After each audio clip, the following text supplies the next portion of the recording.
द्रौपदी पांचों पांडवों को क्यों मारना चाहती थी? आज आप इस कहानी को पहली बार सुन रहे हैं। द्रौपदी पांचों पांडवों को क्यों मारना चाहती थी? जब अर्जुन मछली की आंख को तीर से भेदकर द्रौपदी का विवाह करके लेकर आए थे और द्रौपदी यज्ञ से पैदा नहीं हुई थी और यज्ञ कन्या थी, उसका जन्म नहीं हुआ था। किसकी अवतार थी? कहा जाता है कि द्रौपदी को जब पांचों पांडव लेकर अपनी माता के पास आए और माता कुंती से कहा कि माँ देखो, मैं आपके लिए क्या लाया हूँ, तो पांचों पांडवों को वनवास हो गया था। 12 साल के लिए, 1 साल के लिए अज्ञातवास हुआ था। इस वजह से वह लोग वन में रहते थे और भिक्षा मांगकर अपना गुजारा करते थे। माता ने सुना कि कुछ लेकर आए होंगे बेटों ने, इसलिए उन्होंने बिना देखे कहा, पुत्रों, जो लाए हो उसे आपस में बांट लो। लेकिन उनको क्या पता था कि मेरे मुंह से क्या निकल गया। पांडव ने कहा, माता, आपने क्या अनर्थ कर दिया। मैं जिसे लेकर आया हूँ वह कोई वस्तु नहीं है, वह एक नारी है और मैं इसे कैसे बांट सकता हूँ। माता, आपको ऐसा उत्तर नहीं देना चाहिए था। माता ने कहा, मेरा वचन है, बेटा अब निकल गया, मुझसे तो उसे कैसे वापस करूं। इतने में ही स्वयं भगवान श्री कृष्ण महाप्रकट हो गए। भगवान श्री कृष्ण ने कहा, पांचाली, आप 5 पतियों की पत्नी बनकर रहेंगी, लेकिन उसके कुछ नियम होंगे।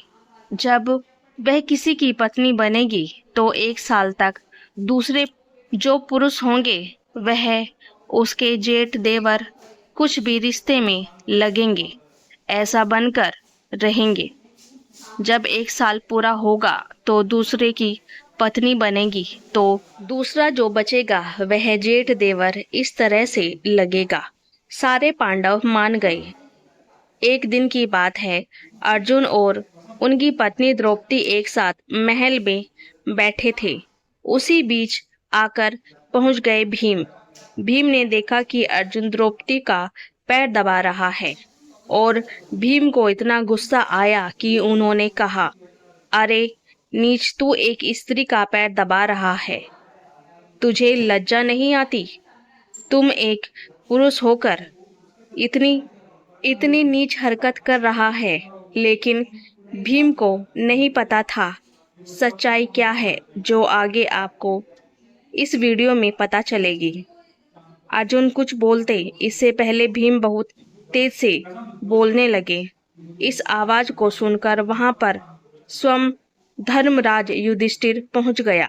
धर्मराज युधिष्ठिर सारी बातों को जानते थे, फिर भी वह चुप रहे। उन्होंने पूछा कि भीम, तुम इतना जोर से क्यों इतनी गुंजापन की तरह से शोर कर रहे हो? शांत हो जाओ, जो बताना है ऐसे भी बता दो। उन्होंने कहा, नीच, एक औरत का पैर दबा रहा है। अर्जुन ऐसा गिरी हरकत कैसे कर सकता है? किसी औरत का पैर दबा सकता है, यह तो गलत है। तो धर्मराज ने कहा, यह कौन सा गलत है? कोई गलत नहीं है। अगर कोई स्त्री थकी है, हारी है, तो पति पैर दबा सकता है, इसमें क्या दिक्कत है? भीम को गुस्सा आया। उन्होंने कहा, तुम लोग मेरी बातों को नहीं मानते, इसलिए मैं तुम लोगों से दूर जाकर रहूंगा। भीम चलते गए जंगल में पहुंचे। रात्रि का समय हो चुका। अब रात में कहाँ जाता है? घना जंगल था। जंगल में एक वृक्ष पर जाकर बैठे। वह जैसे वृक्ष पर बैठे, उन्होंने देखा कुछ ही समय बाद एक धूल लगाने वाला आता है। उस समय थोड़ा अंधेरे का समय हो गया था और जादू लगाकर पानी का फवारा मारकर, फिर वहां पर त्रिपाल बिछाकर, पंडाल लगाकर एक दरबार लगा दिया। देखते देखते यहाँ पर 33 कोटि के देवी देवता पहुँचे। देखते ही देखते वहाँ भगवान श्री कृष्ण भी उपस्थित हो गए। ब्रह्मा विष्णु महेश जो भी थे सब उपस्थित हो गए। कुछ देर बाद द्रौपदी भी अपने हाथ में अडक लेकर वहां पहुंची। कहा जाता है श्री कृष्ण तुमने मुझे पांडवों के रक्त को देने के लिए कहा था, जिससे मेरा खप्पर भर जाएगा, और मैं सबसे पहले भीम को मारना चाहती हूँ, क्योंकि भीम को मारकर मैं आधा खप्पर उसके ही रक्त से भर लूंगी। भगवान श्री कृष्ण ने कहा, देवी आप स्वयं जगदम्बा है, इसलिए मैं आपके वचन का पालन करूंगा। आप इतना क्रोध ना करो। अभी जल्द ही एक महायुद्ध होने वाला है, उसमें हजारों सेनाएं मरेगी, लाखों की तादाद में मरेगी। जितना चाहे उतना खप्पर भर लेना, पांडव भी उसी में होंगे, आपकी सारी मुराद पूरी होगी।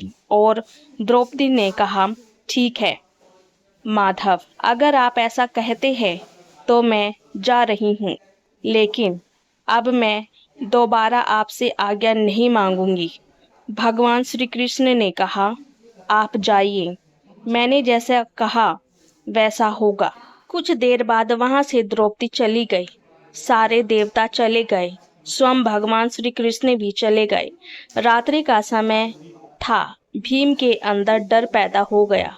उन्होंने सोचा कि यह तो मुझे मार ही डालेगी, मेरे भाइयों को भी मार डालेगी, मेरे पूरे भाई नष्ट हो जाएंगे, इसलिए मुझे जाकर सबसे पहले अपने भाइयों को बताना चाहिए। इसके बारे में विचार करना चाहिए कि द्रौपदी कौन है, क्यों मारना चाहती है, और फिर वह चले। तभी देखा कि उनके पीछे बहुत भयानक राक्षस आ रहा है दौड़ता हुआ।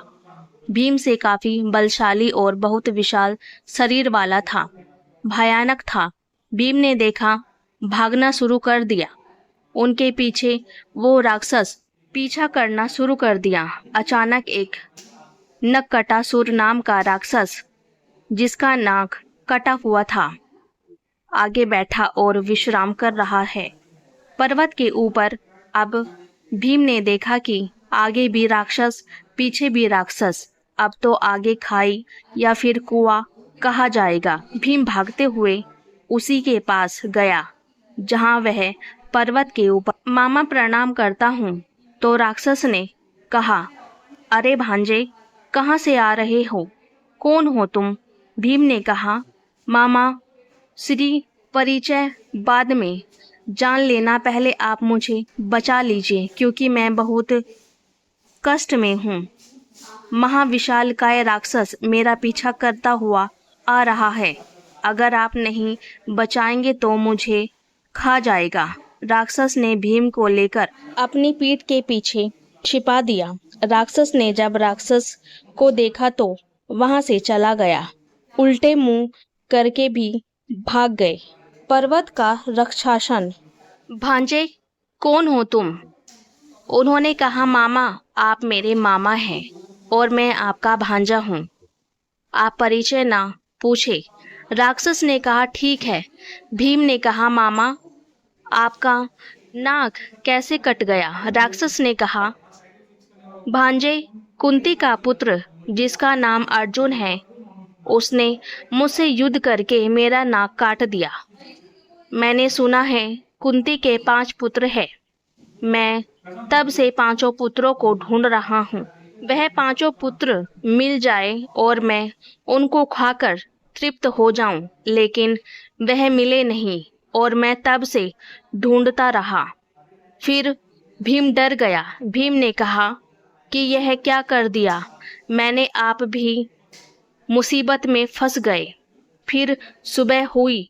भीम ने कहा, मामा अब मुझे जाने की आज्ञा दो। भीम चलकर और भगवान श्री कृष्ण के पास सबसे पहले पहुँचे। उन्होंने कहा, कन्हैया, मैंने कल रात को देखा, क्या वह सच था? माधव ने कहा, भीम वह सब सच था। जो तुमने देखा है। तो उन्होंने कहा, द्रौपदी इतनी विशालकाय रूप लेकर और हाथ में खड़ग लेकर क्या करने आई थी? भगवान माधव ने कहा, तुम कितने भोले हो द्रौपदी। यह सेना है, वह साक्षात जगदम्बा है, स्वयं माता काली का रूप है। वह अपना खप्पर भरने के लिए आई थी। भीम ने कहा, अगर वह खप्पर भरना चाहती है तो मुझे क्यों मारने के लिए कहती है कि भीम से आधा खप्पर भर लूंगी?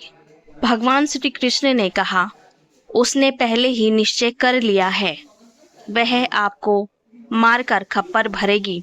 तो भीम ने कहा, हे प्रभु, मुझे बचा लीजिए और कोई उपाय बताइए। भगवान श्री कृष्ण ने कहा, भीम देखिए, द्रौपदी आपकी पत्नी है। वह नहीं जानती कि तुम जानते हो सारी बात, इसलिए तुम यहाँ से जाओ और कोई भी तुमको भोजन करने के लिए कहे, तुम रूठ कर बहाना बनाकर बैठना, किसी के कहने पे मत आना।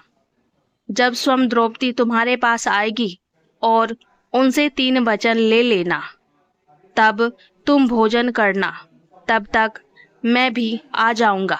भीम ने कहा, ठीक है माधव, आप जैसा कहते हैं मैं वैसा ही करता हूँ। भीम वहां से चले और अपने घर में आ गए। सबसे पहले माता कुंती आई, उनका हालचाल लेते हैं, फिर कहते हैं, पुत्र भोजन कर लीजिए। लेकिन भीम ने कहा, मैं भोजन नहीं करूंगा। कुछ देर बाद स्वयं धर्मराज आए और धर्मराज से कहा, भाई भोजन कर लीजिए, मुझसे गलती हो गई, मानता हूँ। भीम ने कहा, मैं भोजन नहीं करूंगा। स्वयं अर्जुन आए, नकुल आए, सहदेव आए, लेकिन किसी की बात उन्होंने नहीं मानी। अंत में द्रौपदी सज धज कर वहां पर पहुंचती है और कहती है कि आप क्यों रूठे हैं, भोजन कर लीजिए। भोजन तो कर लूंगा, लेकिन मैं आपसे वचन लेना चाहता हूँ। जो मैं आपसे मांगूंगा वो आप मुझे देंगी। द्रौपदी ने सोचा कि भगवान सूर्य का दिया हुआ मेरे पास पात्र है। अब भीम तो ऐसा है जो भोजन के लिए कुछ भी कर देता है। इतना खाने वाला व्यक्ति और क्या मांगेगा? कोई स्वादिष्ट भोजन मांगेगा, कोई व्यंजन मांगेगा, वह तो बना देंगे। उन्होंने सोचा कि मेरे पास अच्छे पात्र है, वहां पर जो भी बनाऊंगी तुरंत बन जाएगा। लेकिन उन्होंने यह नहीं ध्यान दिया उन्होंने कि भीम क्या मांगना चाहता है। भीम ने कहा, देवी, मैं हाथ जोड़कर आपसे विनती करता हूँ कि मेरे 5 भाइयों को स्वयं मुझे भी साथ में लेकर अपना अभयदान दे दीजिए। उन्हें ना मारिए, क्योंकि आप वचन दे चुकी है। उस समय द्वापर युग की बात थी। वह वचन की हमेशा लाज रखते थे, चाहे दुश्मन के घर के हो या फिर कोई उनके दोस्त ही क्यों ना हो। इसलिए माता ने कहा, ठीक है, मैं तुम्हें आज से नहीं मारूंगी, तुम अमर हो गए, जाओ। इस तरह से द्रौपदी ने उनको छोड़ दिया। स्वयं भगवान श्री कृष्ण वहां पहुंच गए। उन्होंने भी कहा, बहन, इन्हें अभयदान दे दीजिए। अभयदान हो गया। कुछ दिन बाद बहुत विशाल युद्ध हुआ। उस विशाल युद्ध में हजारों की तादाद में सेनाएं मरने लगी। एक दिन स्वयं धर्मराज युधिष्ठिर ने भगवान श्री कृष्ण पूछते हैं, हे माधव, हम लोग इतना युद्ध करते हैं, इतना रक्तपात होता है, इतने शरीर के टुकड़े नष्ट होते हैं, न जाने इतने हाथी घोड़े मरते हैं, इनका रक्त और इनकी सारी जो शरीर है कहाँ गायब हो जाता है। भगवान ने कहा, आप देखना चाहते हैं या फिर कथा के रूप में सुनाऊं?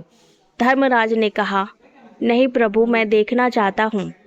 प्रभु ने कहा, आप जाइए, आधी रात के समय एक गाड़ी के पीछे छुप जाना। कुरुक्षेत्र में आप देखना कि क्या क्या हो रहा है। अगर कोई तुम्हें मारने के लिए झपटे तो तुरंत उनके पैरों में लिपटकर उनसे प्राणों की भीख मांग लेना, वह तुमको छोड़ डालेगा। धर्मराज युधिष्ठिर अपने पालतू कुत्ते के साथ उस कुरुक्षेत्र में जाकर पहुंचे और एक गाड़ी के पीछे छुप गए। द्रौपदी यहाँ पहुंची, अपना खप्पर भरती है और हजारों लाशों को एक तरफ गायब कर देती है। इसके बाद जब इस तरह से देखा, तब तक अचानक कुत्ता बाहर निकल आता है। द्रौपदी देखती है कि कुत्ता क्या कर रहा है। इसका मतलब कोई पुरुष यहाँ पर छिपा हुआ है। द्रौपदी भागती है। उसी समय स्वयं धर्मराज उपस्थित हो जाते हैं और पैरों में गिर जाते हैं। देवी, मुझे क्षमा कर दो। स्वयं धर्मराज यहाँ पर आए हुए हैं। देवी ने कहा, ठीक है, मैं तुम्हें अमर होने का वरदान देती हूँ। कुत्ता तो पहले से ही अमर था, क्योंकि वह स्वयं धर्मराज का रूप था। इसलिए धर्मराज युधिष्ठिर स्वर्ग जाते हैं। लेकिन यही बात कि अपने खप्पर क्यों नहीं भर पाई। द्रौपदी ने उनको बताते हुए कहा, कलयुग में वही पांचों पांडव, आला, उदल, मलखान, ब्रह्मा और जो भी थे, पांचों लोग यहाँ पर प्रकट हुए थे। उन्होंने कहा था कि प्रभु, हम लोग युद्ध करेंगे, लेकिन मुझे अभी तक तृप्ति नहीं हुई है। इसलिए वह लोग कलयुग में आए और पृथ्वीराज चौहान की पुत्री, जिसकी शादी नहीं हुई, और उसमें युद्ध करके ही उनकी पुत्री से विवाह किया गया। पृथ्वीराज चौहान श्री पुत्री एक पुत्र के माध्यम से उदल के पास भेजा कि जाओ, मेरे पति को लेकर आओ। उदल ब्रह्मा के साथ आ गए और वहीं उदल से वहां पर जाकर युद्ध हो गया। उदल के तरफ से उदल ही मारे गए। ब्रह्मा के बारे में कहा गया है, ब्रह्मा का सिर काटकर पृथ्वीराज चौहान की पुत्री लेकर आती है और चिता पर सती हो जाती है, और वह पुत्री कोई और नहीं द्रौपदी थी।